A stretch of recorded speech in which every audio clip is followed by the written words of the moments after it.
speaking of uniting ourselves in all these different struggles, housing is a huge issue that all folks face, especially in Colorado Springs today. I mean, this has always been a problem for working folks around the country, really around the world. I'm reminded of an old IWW cartoon that's like the working class getting squeezed between low wages and high rents from like 100 years ago. We're still facing those same problems. So today we have to talk about housing issues. Somebody who has organized among the unhoused very successfully. Patria, aka Bliss, will be speaking about organizing among the unhoused. Thank you. Hello there. Patria, also known as Bliss, also known as Kitty from right here. I'm super nervous, so I'm going to read what I wrote.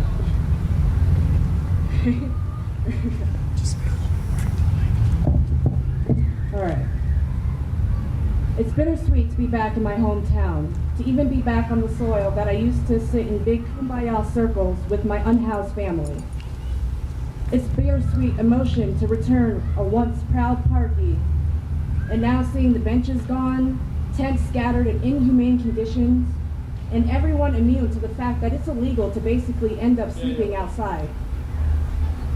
At what time are the unhoused individuals supposed to look for, let alone keep a job? When your home is a crime met by cops with seemingly good intentions and cheap jokes. These buses and routes are simply just don't make sense. And the DHS building is an hour bus ride away from all of the other resources. I used to work right down the street here at El Encino's about a decade ago. They were aware and extremely accommodating to my living situation. I was living in an abandoned house and worked mainly a second shift. The first place that I'd go to in the morning was right here to this park. That fountain was my sink in the morning. That way I could save face so I could get my Starbucks over here. About $1.50 for an Americano, which I would panhandle down the street, up the street from my job. I would ask for quarters. I wouldn't just sit there ask for change. I'd ask for quarters so that, I could kind of blend in. This corner now is spiked to keep everyone walking. It makes some weird kind of, flower bed, I guess. No one's allowed to sit down. It's literally spiked. I eventually earned enough for a room at the old Chief Motel. There was no deposit and I didn't have to worry about transit because there was a free shuttle at the time that would dash from South Nevada to again here in this park. It and most of all of the other buses ran till about midnight. I worked the second shift because smartphones were still brewing into the popularity that it has now become, so I didn't have an alarm clock. A little under a decade after that chapter, I again found myself preparing to return back to the literal streets. Knowing how the laws have changed against being unhoused here, I traveled out of state, where I resided in a self-sustaining tent community or encampment.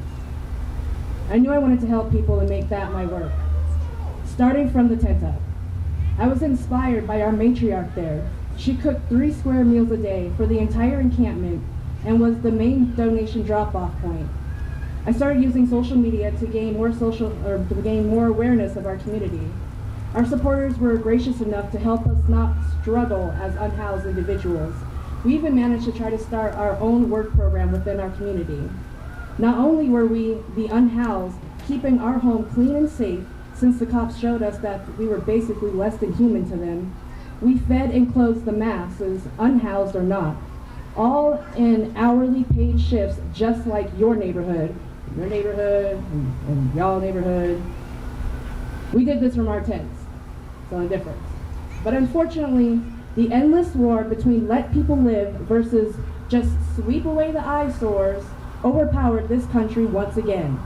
So now, I again ask you, how are the unhoused supposed to work here in America? Especially here when simply setting up your shelter in place is a crime. Our shelters are overflowed, and in the 719, the buses stop a little after 9. There are people right now struggling to park close to work for the night, struggling to keep their belongings safe while they work, struggling to keep their jobs because they can't make that night shift. And we don't even have time to speak on the working unhoused that are trapped in addiction to level up their back-breaking jobs with strange hours.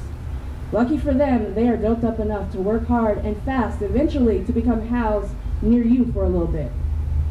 Our homeless crisis in America goes much deeper than go get a job, especially here. And it's like our city, sorry. It's like to our city, the unhoused community, and too many historical things are stepped on and swept away as an eyesore and a check. They sweep the unhoused and mentally ill away for 7, 30, 90 days and get paid each time that door revolves, as a recidivist program taught me. Our city comes quick to trashing belongings and building spikes to keep people from panhandling there. Just everyone congregate by the 2 or 3 shelters we have. I believe in our city we have to find and regain our humanity, remembering that everyone's situation is different. And overstand, meaning really get it through our heads that the homeless or unhoused crisis is never ending in our country or any others.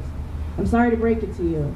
We must start with balance and our tolerance, helping our unhoused neighbors once again be self-sustaining enough to get and keep jobs, remembering that your unhoused neighbor is a human being, remembering that at a Thanos snap, almost all jobs can disappear. Open some of these empty gentrified buildings and use them for the public. Allow more programs and opportunities to help people not struggle again. We need to treat our people as a people, since the government has deemed most people a criminal check. We need to take the care away from our city's hot link team, and once again, love our unhoused neighbors as we would our family. We as a community need to remove the rug our government has laid to help stop the sweeps, and once again, give all power back to the 719, housed or not. Thank you.